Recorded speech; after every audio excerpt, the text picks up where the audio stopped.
we had a very eventful week. We had the CPI, we had the tariff court decision getting postponed, have the Iran war headlines coming out, but nothing actually happening. So there's a lot of things that have been going on and just ragdolling the market around this week. And but at the end of the day, really, it's not that bad. The Nasdaq is still above mid vamp. The S&P is still near all-time highs, above mid-vamp as well. What we're really noticing, though, is what small caps are doing. Small caps really start to get some life in them for the first time in a while, honestly. Like, small caps over the last couple of years have just been lagging. Pretty much since the hiking cycle really started taking its toll on these companies that are just reliant on loans, so you got these interest rates really affecting them. And now it seems like they're coming out of that rut and really just making a lot of catch-up moves, catching up to the Nasdaq and the S&P, while those have really been taking the stage lately. And I'm just curious what your thoughts are on the continuation of this. Like, is this the year that small caps outperform the Nasdaq and the S&P this year? I noticed that this move is also has ties to metals as well. So now we have the metal move bleeding into small caps as well. Right. So I think it's important to touch on whether, how is the economy being fueled and what type of risk regime are you in, right? So if you're in an inflationary regime where inflation impulses are strong and growth is strong, the commodities baskets tend to do well too, right? And the material companies, specifically those that are refineries and things like that, they're doing well, right? And those companies are predominantly in the Russell. They're not really in the Nasdaq or the S&P. So what you end up having is a situation where if commodities as a whole are stable and rising, not necessarily exploding, but on an upward drift, and then you have like what are we base metals here, obviously ripping, and then I think it's precious metals, all the metals like ripping, right? And then you have things like agriculture where they're not doing anything. It kind of shows you that there's a lot of concentration behind metals as a theme, right? And that's being flowed. There's a flow down effect that comes down to the corporate level, that being small caps that can benefit from these, like the oil and gas names, but more importantly the mining names and the rare earths and stuff like that. So I think that theme alone is probably keeping the small caps afloat and higher. On top of that, materials as a whole, like if you just look at materials like XLB doing pretty strong, right? XLI doing quite strong. These are all sectors that dominate in the small caps, right? And I think that what we're witnessing here is what already just elaborated on, is just this catch-up trade and also a flow-through effect from higher metal prices bleeding into small caps. And this isn't to say that small caps are a weak index. They can, if we scroll out far enough, you'll see that this index can go up. It's not like this index can't go higher. But I am of the firm belief that this rally that you see may be maybe the start, and we can actually just pull it up right now versus the Nasdaq. It looks like it's the start of a shift up in relative performance, and it's not something I would say fade in the sense of go long Nasdaq and go short small caps. But what I would say is that even if this ratio rises in the sense that small caps are really outperforming mega caps, it's very rare for mega caps to actually be going the other way. So like, it's just one is going up faster than the other, but they're both rising. And my point being here is, small caps are very tricky at cyclical turns. It turns in the cycle in terms of the regime cycle, right? Because when you go to risk off, they tend to sell off quicker and faster and first. So when you're dealing with leverage the way that we trade, it's you're adding additional hurdles to catch. Again, when we scroll out relative periods of outperformance, where they can outperform, like for example, a dot-com crash, this was a negative outperformance period where mega caps were actually falling faster than small caps. So small caps did, or at this time, small caps were falling less than mega tech. Yeah, And I and think also that back then the Nasdaq just took ages to recover, while the rest of the it, market already started to recover. it also wasn't the same. So whenever I scroll back in time, I always want to preface this. You didn't have the same companies, the same return profiles, right? Like the reason why I think multiples or the higher multiples are justified for the Nasdaq and the S&P versus the Russell is the companies that you're working with or valuing have more consistent and larger revenue paths. So they're not like you would give a company with more stable and more predictable free cash flows, revenue, what the whole, the whole bundle, you would give them a higher valuation than, or a multiple than you would a company with less predictable revenue. And that's because these mega cap companies have branched out into multiple areas of service revenue. If it's from, like, you can look at Microsoft, if it's from software, hardware, um, whatever, or software slash hardware, if it's web apps, whatever it is, compute, however Microsoft's making money, it's split across different segments, right? And you can even look at something like Tesla, right? So Tesla's vehicle sales, they have subscriptions. Like if you were to go back, 20 years, 30 years and say that, companies can make hundreds of millions of dollars, car companies can make hundreds of millions of dollars, if not billions of dollars a year from software sales, it would be a very confusing topic. So I think that this regime change that we've seen in these corporate revenue structures come to a point where these bigger cap or larger cap indexes require higher multiples. And all that means is that you can't compare the multiple of the NASDAQ to the multiple of the Russell and say, okay, the NASDAQ's overvalued and the Russell's undervalued. And what I mean by that is you also can't just take the ratio and say like, okay, 2022 period, right? If you look at this period in 2022, funny enough, the Russell ratio rises, but if we overlay what happened, right? The NASDAQ got absolutely smoked. So what ended up happening was the Russell just went down less than NASDAQ. And why did that happen? The heavy mineral oil gas concentration in the Russell was able to excel in an environment where oil went to $100+ a barrel, geopolitical conflicts across many different country pairs. Oil energy was a very strong leader that year and a half, 2 years, and therefore small caps were able to hold up a lot better. But this doesn't mean that small caps did phenomenal either. If we put them on, they were down too. It's just they weren't down as much. So it's very rare that you see the small caps go up while mega caps or large caps go down. So the reason I lay all this on the table, I know it's a mouthful. I know it's probably like, what's the point? And my point is this. If this ratio is going to flip and small caps are starting to rise faster than mega caps, it's a risk on signal if this is to continue, especially if mega caps are not going down. So if we go look at QQQ, if this ratio is going up, but QQQ is not going down, well, that's bullish. Even if small caps are outperforming mega caps, it's not like some people are calling an AI, an end to the cycle of AI or whatever. Nonsense. It's bullish. The problem I think you have to weigh here is how is the progression in mega caps going to move forward if there is some sort of cool down in AI. So if AI takes a pause, mega caps may not, and I don't mean decline, but a pause. Mega caps might not get smoked, but they may just stagnate and consolidate, which is healthy, right? And a good example is like Microsoft, right? It went on this weird run where it literally went up in a straight line, like for I don't know, 3 months, and now it's been consolidating ever since. It's coming back down, same price it's been since July of 2024. So Microsoft has stopped advancing in that way. But the contrary to this is just look at Google, right? Phenomenal. So everything weighs itself out against the other. That's an index, right? They all fight for weighting and they weigh each other out by market cap and weight.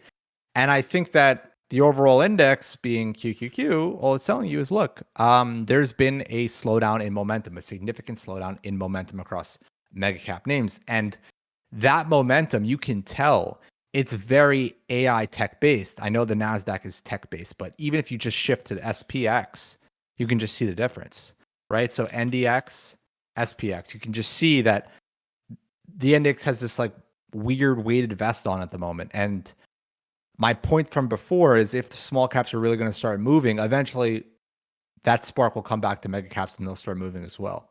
Well, So do you think it's a little bit less of a risk on signal if a large part of the move is driven by the metals rather than actual, industries? I know industrials also are contributing to that as well. So that part of it is definitely a risk on signal as well. But the other sectors, what some would consider more of higher volatility risk on sectors in the Russell, aren't contributing as much as the miners and any other company that's associated with this metal rally. So I think you have two scenarios here, right? You have to branch this off at the top at two. You have one of these two options. You believe metals are rising because massive debasement and a recession is underway where the dollar is practically imploding to nothing, right? So hyperinflation. That's one scenario.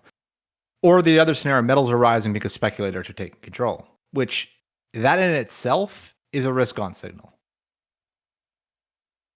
If there's money to speculate on, like for example, if all commodity prices were rising and it was broad-based hyperscale, call it hyperinflation, whatever you want to call it, rise, everything from DBA, agriculture, everything, corn, everything ripping, right? It's a problem. But when you have a cornered market a cornered market of the commodities market, right? Or I should say a group of the commodities market rising in tandem and aggressively being pushed, there's a driver of speculation behind that goes beyond fundamentals. And it's not something that means it's not something that you can't make money with. That's not what that means. What it means is essentially what's going to happen here is I think there is going to be some sort of capital rotation that comes back into these AI names, because this idea that if AI is going to persist, right? So let's just say NASDAQ is going to persist and go up. Well, it's going to need the tailwinds behind the AI. It's going to need tailwinds behind AI names. Just what it's going to have to be. So, and what I mean by AI names is I'm not talking CoreWeave. I mean the AI mega caps like the Microsofts, the Googles, even Amazon and some of these other companies that may have not done as much with AI as some other, compete, NVIDIA, right? Even Oracle, like these companies, like they will eventually bounce, and that will add steam back into to those mega caps. But I think that if you're going to look at it, like you said, from a risk off perspective, like, oh, the metals are really just convoluting the move in small caps. Well, again, why are the metals rising is the first question of that branch you need to answer. If it's because of monetary implosion, well, of course, it's a completely different scenario. But if it's because of monetary implosion, also stock market goes up too, right? If it's because the dollar's collapsing, well, that means everything priced in dollars is going to the moon. So I think that when you have gold ripping, like for example, gold and copper will move opposite in a recession, right? Yeah, Gold I can think the rise while fact copper can that fall. copper is also rising and all these other metals that are used for data centers, used for Industrial based batteries, metals, yeah, pretty yeah. much. Yeah. So that is definitely a good sign for risk on. Yeah, again, like it's not like you have gold ripping with industrials in the toilet. So I think that we have to take a step back and say, okay, small caps are ripping, but they're ripping for, I think they're ripping for reasons that are completely justified, and I don't think that it's something that needs to be faded. I think as you see with this index that it has a very weighted vest, but it can move when the time is right. And I think in a risk on environment, it's something that makes sense that small caps rise. It's logical. Now, the problem is I think the biggest question that everyone is wondering is how to allocate. Do you buy small caps? Do you trade? How do you operate with them? And I guess the appropriate thing, the landing, the launch pad or landing point that I would lay out for how you would manage this is, it depends really where you are in the regime. If you're very early in the regime, like if you're in an inflation regime, for example, and you have a feeling you're going to stay risk on, but you're going to go to expansion, right? Well, what's going to happen is, um, it's very simple. You're going to have tailwinds behind inflation narratives being taken away as you go to expansion. So if the inflation narratives are what's driving small caps and you move away from that, what's going to happen is you're going to have a new breath or new tailwind in these small caps in the sector or these small cap names as a whole to add returns. So I think you have to understand what narrative's driving them. It's a bit more complicated than mega cap tech. You have to understand really what narrative is driving them. But on top of that, you also have to be positioned in a way where you're early enough in the regime. You don't want to be late stage in a regime where you're getting basically the tailwind of a regime. Sorry, the tail end. Sorry, the tail end of a regime. You want the tailwind as early as possible and ride it for as long as possible. So to be strategic, I think being early and understanding what the drivers are the most important. And it adds a lot of complication to the trading pattern. So for us, we tend to steer away from them in general. Yeah, like IWM is pretty difficult to front run just because it's pretty far on one side of the risk curve that even without getting risk off, IWM can sell off just from growth strength not being strong enough. And that's happened a lot. We have back tested IWM and it just really didn't seem like a good long-term strategy. Obviously, some discretion can be used whenever it's a strong risk on regime. IWM tends to do very well, but it's just also important to note that there needs to be an exit plan, and the exit plan using the system just wasn't good enough. It just moves too quickly for what we try to do with the system, at least. But anyone that At, has their own exit plan, absolutely, there's opportunity there. at the end of the day, we are long leveraged. When we're in risk on, we're leveraged long Nasdaq, right? So the idea of 10% relative outperformance in Russell, right? Yes, it's magnified with leverage, but as long as we're leveraging the trends and returns as they are on the base index being Nasdaq, so our returns are still decent, right? And the goal here is not to nitpick the maximum return every single time, as much as that would be, as nice as that would be, and as much as that is wanted. The goal here is to find a path of consistency, scalability, and something that you can press the fold every time and get more repeatable result or very similar results. Nothing that's going to drastically implode, right? That's the idea. And the construction of the mega cap indexes today, or I'm going to call them just the Nasdaq today, is obviously very heavy, is very weighted heavily towards AI, but it doesn't mean that AI is the only driver. It's a major driver, but at the same token, you can argue that it's also the economy at this point, where a lot of capex is being spent, a lot of emotions are being driven around, and a lot of excitement is in terms of spending and investing. So if AI gets smoked, the entire economy gets smoked, and odds are Russell goes down as well in this scenario. Maybe in an AI specific implosion, very AI related, Russell outperforms via relative outperformance to the downside, right? In the sense that it's just going down less than Nasdaq, but they all still go down. And I think that the idea here that the Russell is going to make leagues and run, and the Nasdaq's going to just be parked or idle cash is nonsense. Yeah.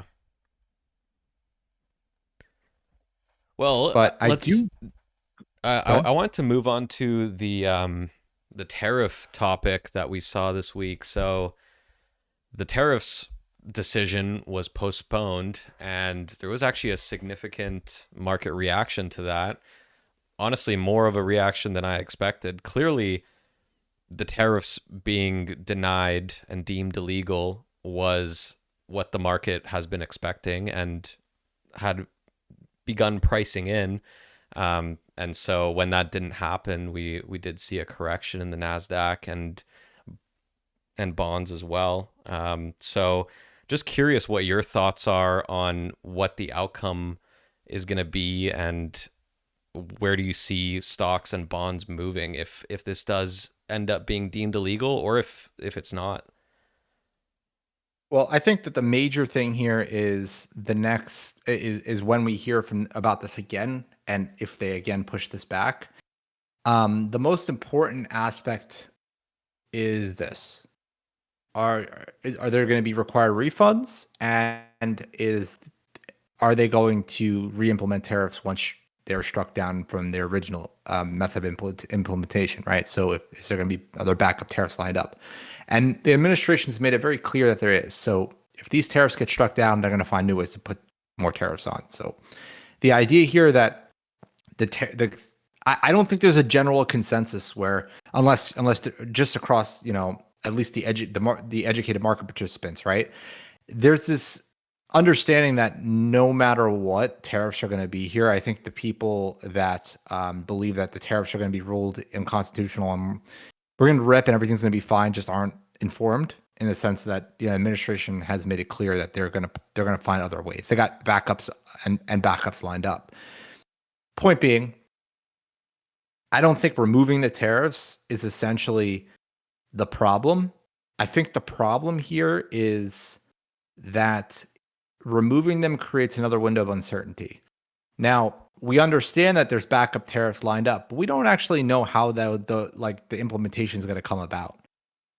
And obviously, the way that they currently administer tariffs are through truth social posts and rapid fire. So if all these tariffs get, I think there's like this fear, if these tariffs get ruled unconstitutional, are we going to have some sort of Liberation 2.0 type of event where maybe it's not as bad, but there's just this uncertainty around the market where all of a sudden, tweets are firing, posts are getting posted about tariff rates that maybe are higher or lower, that maybe unexpected things are happening, right? The market just doesn't like uncertainty. And I think that's really the risk with this whole Supreme Court case. The risk isn't that I think the longer this goes on, the lower the odds the United States is going to have to refund tariffs. I just think that's just going to be the base case to expect. And if they do, well, I think that's a completely different. Obviously, that's not a positive signal if the United States has to pay back. But I don't think it's nearly as bad for stocks as it is for per se bonds, right? If the United States has to go back on its deficit or reduce deficit progress to pay tariff refunds, it's not that bad for stocks, but it's worse for bonds than stocks. Now, I think what's bad for stocks is that variable or that variability of implementation. Like if there's a ruling or the unconstitutional ruling, well, how are they going to get this back? How are they going to get tariffs online? Are we going to just release one document instantly and just all the tariffs are just under these rules back up, or are these countries going to try and push back at Trump now because they're like, okay, like Supreme Court's basically on our side. Yeah, like basically, like like for example, would a country like Canada look at it and say we can basically leverage Trump through the Supreme Court? Or would a country like China say we can leverage Trump through the Supreme Court? His own political system might not even let him do this. So it ruins his negotiating power. So how he reacts after this, I don't know. And I think the market doesn't know either. So I think it's almost, in a weird way, it's in the market's best interest that everything stays the way it is right now. Yeah. Well, I think it's just so interesting how the market sold off on the day that it got pushed back, pretty much on fears that it's a possibility that they are going to actually deem them illegal. And so, like, the market wants, I don't know what I don't even know what the market wants, to be honest. I'm just confusing myself now. Like, Well, no, does the market I know what you want mean. I know what you tariffs mean. or not? I think this is a two factor question, right? So like, does the market want tariffs? In the absolute sense, no. But what are the consequences in this scenario where there are no tariffs, but they're not removed by Trump's doing? They are removed by another party.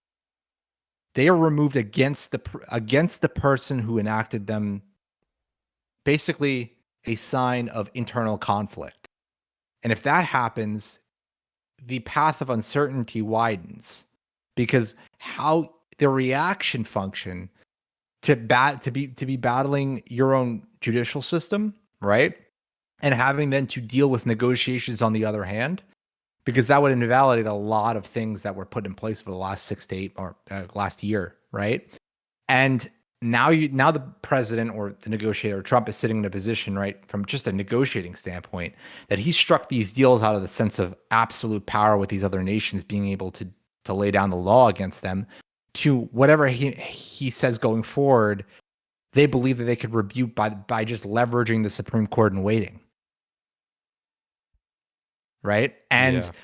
also, there is an expiration date on all of this because what ends up happening is as we progress in another 6 months, etc., his term starts running out of. You start eating into a larger part of Trump's term, so things become a bit more certain for the other parties negotiating with Trump because the idea here is tariffs won't be stable like this for the next 10, 20, 30 years. Yeah. No, that's an So interesting point. I could totally see Canada trying to leverage that.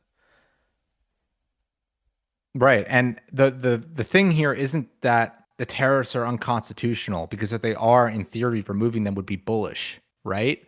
But I think it's the side effects of what happens, how the negotiating goes from here. Does it become, I mean, some people would say that this is Trump's normal negotiating tactic. So what's Trump like when he's pissed? Yeah. Like I don't know. So I think the market doesn't know either, and that's the risk with the tariffs. But as long as they're on the back burner here, and they're just basically in limbo, the market's going to chug along, I think. Okay. Yeah. I do think it does add a weighted vest to bonds, though. I think that's really why we've been seeing lackluster performance in TLT lately. Yeah. Yeah. No, I agree. I think bonds are just in this position where, look, bonds are at a point. We can pull up TLT.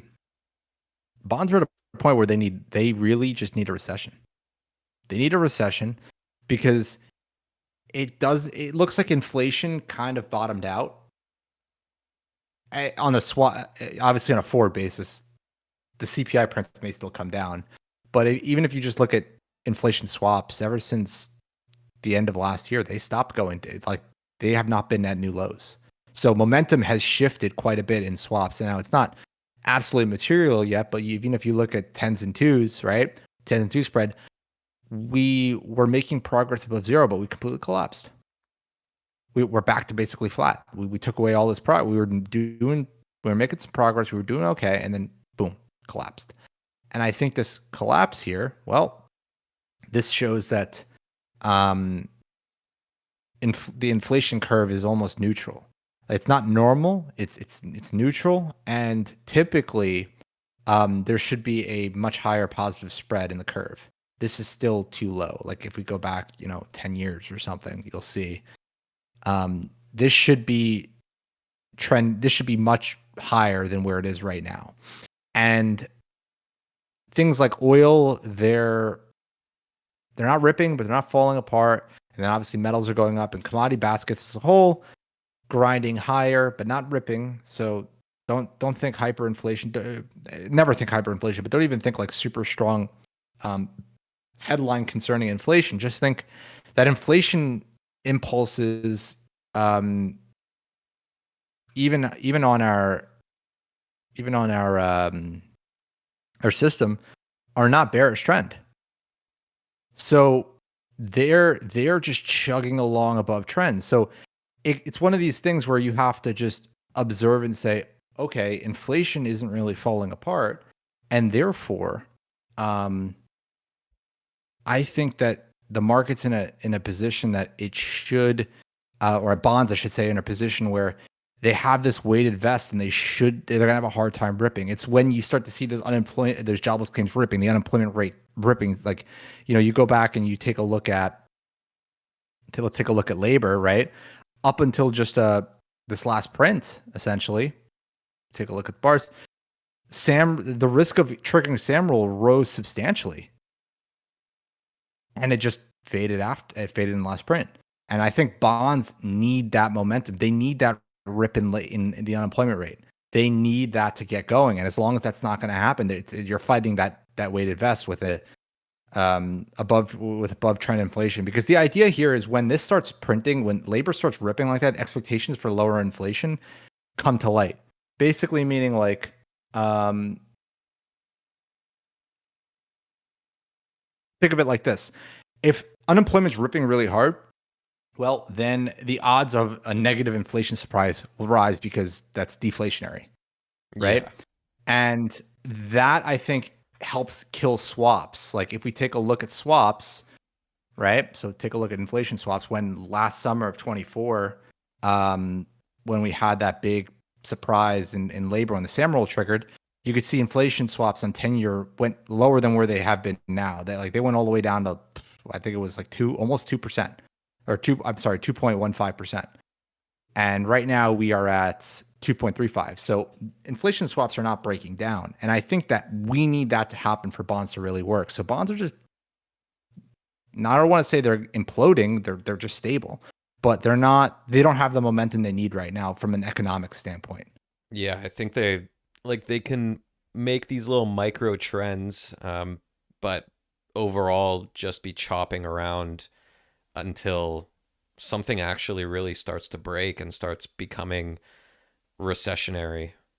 That's really what they need to form a lasting trend, and that's pretty much what we need for us to long bonds, for us to have a successful bond trade. We need just that long-term trend of a slowing economy, which I I think a lot of people have realized, including myself, over the last couple of years, that the economy is very resilient, a lot more resilient than most people think.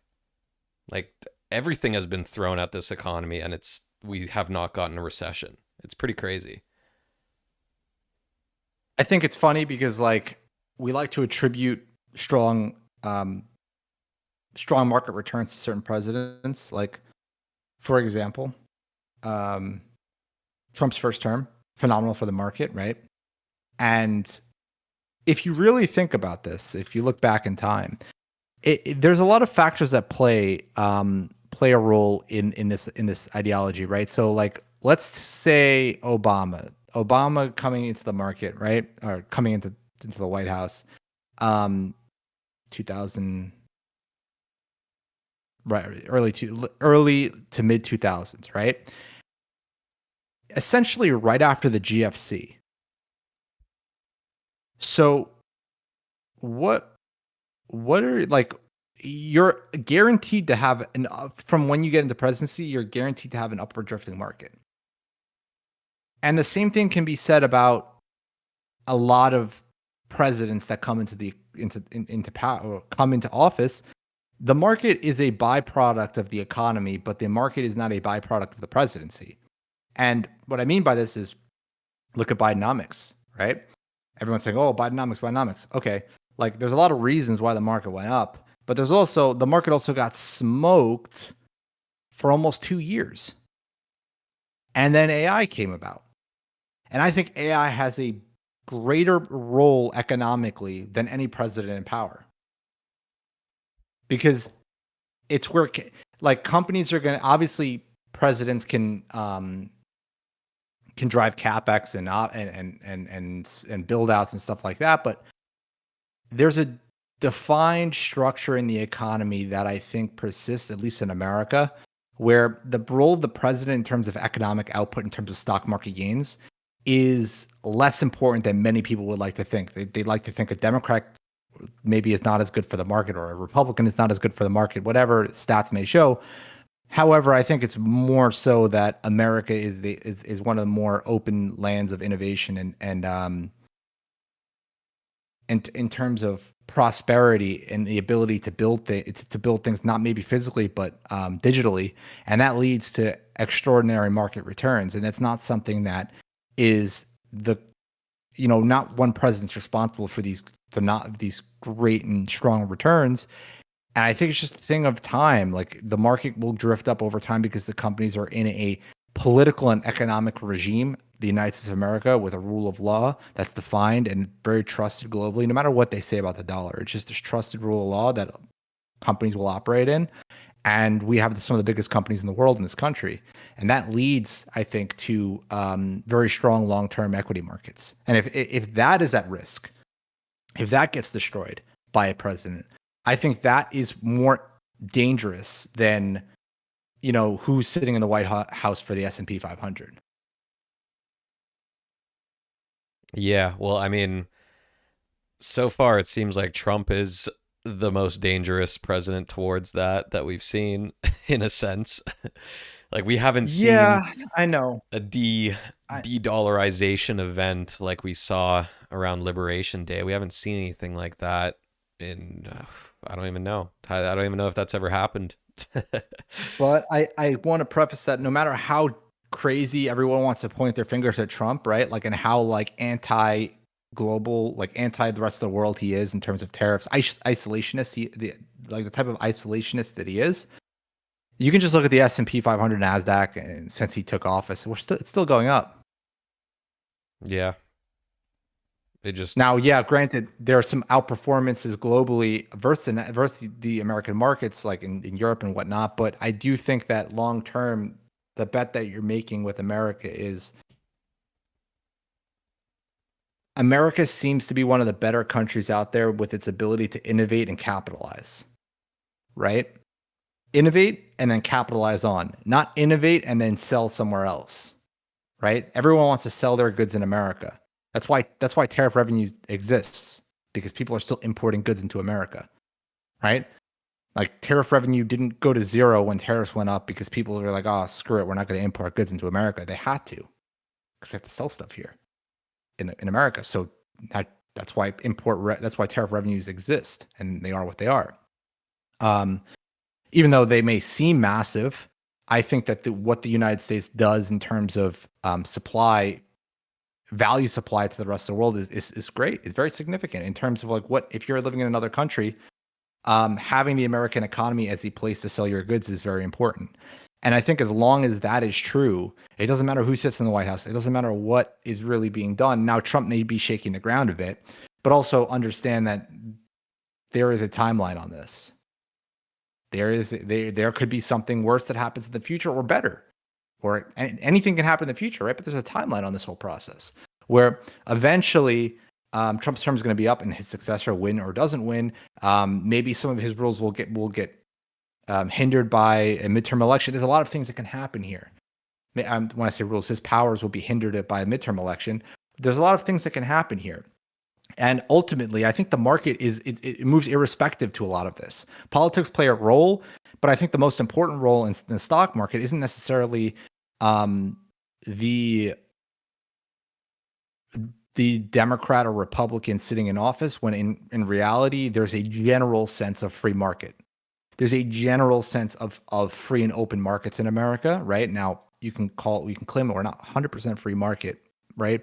Because we have backstops and whatnot. But in that sense, as long as the leaders are in that realm of promoting business and promoting growth and promoting jobs and things like that, and they're doing it not at the expense of mega cap corporations long term, the market will go up. Doesn't matter who's in office. That's where I think the disconnect is. So thank you guys so much for watching. If you have any questions, feel free to reach out to us on X at The Market Radar, or go to our website at market-radar.com.